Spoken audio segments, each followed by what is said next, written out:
RER Information. Et nous retrouvons le journal présenté par Éric Michel. Bonjour.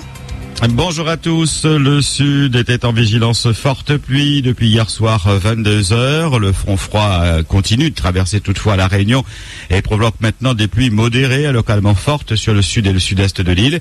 Mais dans les prochaines heures, ces précipitations s'atténuent, mais vont persister tout de même toute la journée. Le front froid se déplaçant très vite, eh bien le beau temps pourrait revenir dès demain. En conséquence, la vigilance forte pluie a été levée il y a quelques instants. Est élevé à 8h précisément. RER. 15 et 12 ans de réclusion criminelle, c'est le verdict de la cour d'assises contre les deux oncles de Laurent Catherine. Durant tout le procès, commencé mardi, les deux hommes ont plaidé l'accident, une version qui a en partie convaincu les jurés puisque mise en examen pour meurtre et complicité. Eh bien, les faits ont été requalifiés hier en violence volontaire avec arme ayant entraîné la mort sans intention de la donner. Thierry Payette a écopé de 15 ans de prison ferme. Axel Catherine a été condamné, lui, à 12 ans de prison ferme.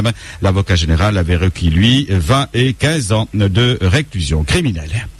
Violent conflit de voisinage le 10 avril dernier dans le quartier de la Bretagne à Saint-Denis, dans le chemin de la Butte. Dès l'emménagement de Johan dans l'immeuble, les rapports avec les voisins sont houleux, des plaintes sont déposées pour nuisances sonores.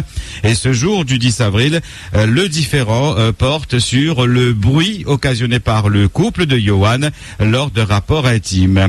L'explication a tourné à la dispute et à la bagarre. Johan reçoit des coups, mais il ne reste pas les bras croisés. Il donne notamment un coup de sabre à son adversaire qui lui sectionne le talon d'Achille. La victime est en fauteuil roulant aujourd'hui et risque une infirmité permanente. Détail sordide, sa compagne assure avoir vu Johan lécher le sang de son adversaire. Mise en examen hier pour tentative d'assassinat, Johan a été placé en détention provisoire. Les deux jeunes de 19 et 20 ans poursuivis pour le double cambriolage de la bijouterie Océanor au port en octobre et novembre de l'année dernière seront finalement jugés le 4 juin prochain. L'un des prévenus a en effet demandé un délai pour préparer sa défense. Les deux hommes sont bien connus de la justice. L'un d'eux a été retrouvé en prison où il purgeait déjà une peine pour une autre affaire. Le jour du dernier cambriolage, l'un des accusés s'était blessé en brisant les vitres pour dérober les bijoux et c'est grâce à son ADN qu'il a pu être identifié. Le collège de Plateau-Goyave à Saint-Louis a dû être évacué hier matin. La raison, la présence de puces dans l'établissement. Des chiens errants avaient squatté les lieux. Des équipes de désinsectisation sont entrées en action. Le collège restera fermé jusqu'à lundi matin. RER.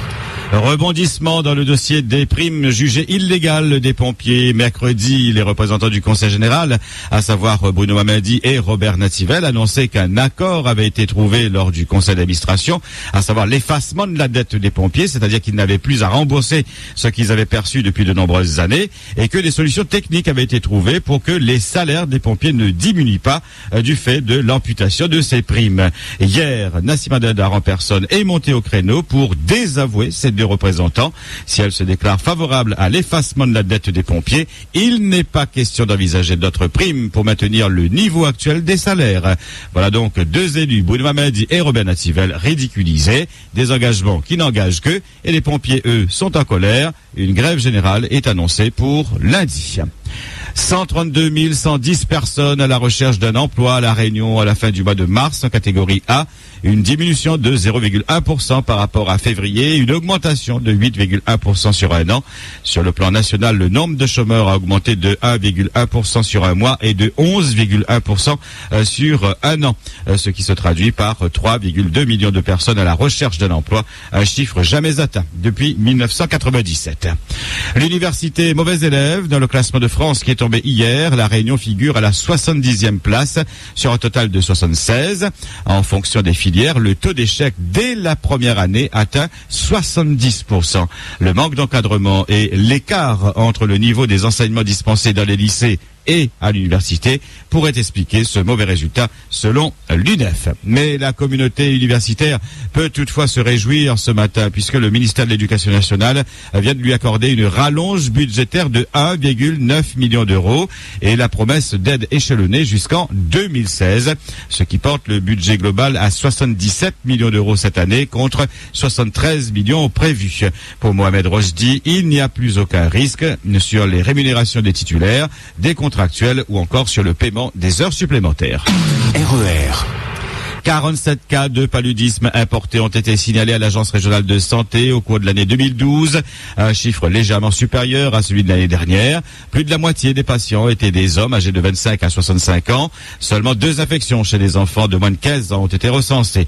L'année 2012 a été marquée par une proportion particulièrement élevée d'hospitalisation, 89,4%. Un seul décès a été enregistré. Les 2 tiers des contaminés rentraient de Madagascar, les autres viennent des Comores, d'Afrique du Sud et de Mayotte. Le paludisme, rappelle l'ARS, est une maladie transmise par des piqûres de moustiques. Selon l'Organisation mondiale de la santé, 216 millions de cas ont été enregistrés en 2010, causant 655 000 décès, surtout des enfants en Afrique, où un enfant décède chaque minute à cause du paludisme. Près de la moitié du monde est exposé à la maladie et 99 pays sont confrontés à la transmission continue. Depuis 1979, la Réunion est considérée par l'OMS comme un territoire de non-endémicité. RER. Allez, maintenant on se met au vert pour découvrir jusqu'où peut aller un supporter, et il s'agit de Olivier Rivière, plus connu sous le nom de Olivier le Stéphanois. Son bar ne passe pas inaperçu à Sainte-Anne, il est aux couleurs de son équipe de foot et vous aurez deviné de quelle équipe il s'agit, l'AS Saint-Étienne. Olivier, en vrai supporter, s'est rendu la semaine dernière à Paris en compagnie de 4 Dallons pour assister à la Coupe de la Ligue remportée par son équipe. Et sa joie est immense, bien sûr, mais sans le vouloir, il s'est retrouvé sous les projecteurs des médias nationaux. Du drapeau de Saint-Étienne, il a porté très haut le drapeau de la Réunion. Olivier n'en revient toujours pas. Il nous a accordé une interview quelques instants avant de reprendre l'avion pour la Réunion. Olivier, bonjour. Bonjour Eric Michel. Comment tu expliques, Olivier, que dans quelques jours seulement, tu es devenu une star nationale? En fait, on a fait un voyage spécialement pour venir voir la finale de la Ligue entre Saint-Étienne et Rennes. Donc, on n'a pas hésité à mettre très très haut l'image de la Réunion en avant, pour que les gens sachent qu'à la Réunion, il y a des gens qui supportent Saint-Étienne, et qui sont fans et qui font 10 km spécialement pour venir voir Saint-Étienne jouer. C'est-à-dire, Olivier, tu avais la perruque verte, le t-shirt vert, comment tu étais habillé et comment les gens ont reconnu que tu venais de la Réunion? Comment ça s'est passé? En fait, depuis le départ, nous, on savait que Saint-Étienne était en finale de la Coupe de la Ligue. On s'est préparé, moi et 4 amis, pour faire le voyage jusqu'au Stade de France. Donc, on a mis tout de notre côté, on s'est habillé tout de vert et on a fait une bonne rôle. Pour dire que voilà, qu'on sort de la Réunion, qu'on est supporter de Saint-Étienne depuis toujours. Et là-dessus, tous les gens ont vraiment flashé, tous les fans de Saint-Étienne, les supporters de Saint-Étienne, ils n'arrêtaient pas de faire des photos, ils nous demandaient des photos, ils nous disaient tous respect d'avoir fait ça pour l'équipe, pour les Verts. Et comment ils t'ont accueilli après? Parce que tu nous racontais une anecdote, ils voulaient plus que tu partais, et puis après ils scandaient même plus Saint-Étienne, ils parlaient que de la Réunion, c'est ça? Oui, c'est ça. Le dimanche matin, nous on est monté sur Saint-Étienne pour voir le défilé des joueurs avec la coupe. Et pareil, on a mis notre pancarte, on a mis notre banderole. Et les gens, à certains moments, ne criaient plus allez les Verts, mais ils criaient allez la Réunion, vive la Réunion est là. Et à certains moments, tout le monde chantait allez la Réunion, vive la Réunion.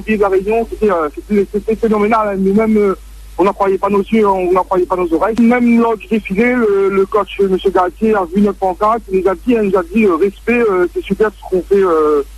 C'est d'être supporter, même à 10 000 km, et de venir, j'étais plus content. Olivier, tu as fait combien de télévisions? Quelle télévision tu as fait en métropole? Sur TF1, Téléfoot, sur France 2, France 3, France O, M6, l'équipe TV, à peu près toutes les télés qui avaient le soir du match et le jour du défilé, pratiquement tous les télés, ils ont fait un reportage sur nous. Pourquoi tu es supporter de Saint-Étienne? Ça remonte en quelle année cette histoire de cet amour? L'histoire d'amour avec Saint-Étienne, ça remonte depuis 78. En fait, moi je suis une famille, on est à 5 frères. Moi je suis le petit dernier, il y avait le paternel et tout le monde à cette période-là, c'était la fièvre verte. Donc quand moi j'ai commencé à jouer au football, j'avais 5 ans. On se reconnaît un petit peu parmi nos grands frères et le paternel. Et ensuite, comment t'es venue l'idée de faire un bar à Sainte-Anne, maintenant devenu incontournable depuis que tu es une star? Comment tu as eu cette idée de faire ce bar, ce point de rassemblement des supporters des Verts? C'est un petit peu, c'est un peu par rapport à ma femme. Quand on a décidé d'ouvrir un Slack, on était en train de chercher un thème pour se démarquer un petit peu de tout le monde. Et c'est venu de l'idée de ma femme, Marie-Pierre, dont je remercie aussi au passage.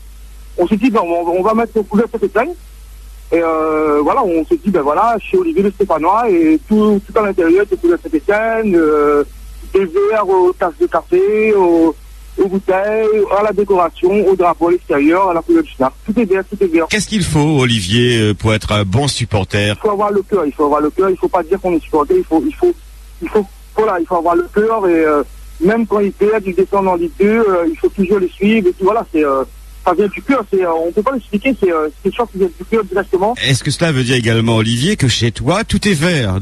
En fait, chez moi, directement à domicile, bon, j'ai essayé de faire un petit peu la part des choses. Et oui, moi, je suis tous les jours en vert. Là, pareil, là, aujourd'hui, je suis à Paris, aux Champs-Élysées. J'ai mon maillot de Saint-Étienne chez moi. Et c'est tous les jours, moi, je vis pour Saint-Étienne.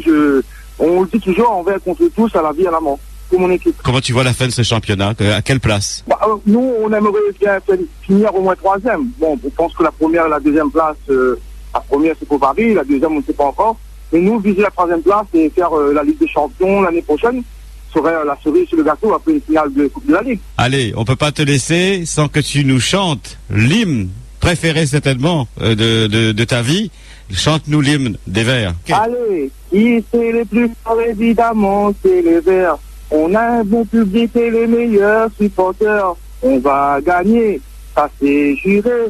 Allez les Verts. Merci Olivier et à vendredi. Olivier le Stéphanois qui est attendu ce matin à 8h40 à Gillot. Il y a fort à parier qu'il ne passera pas inaperçu et que la fête battra son plein tout ce week-end au bar Saint-Étienne à Sainte-Anne. Olivier ne manquera pas aussi le choc de la 34e journée de Ligue 1. Ce dimanche, en effet, les Verts se déplaceront à Lyon et l'enjeu, la 3e place sur le podium.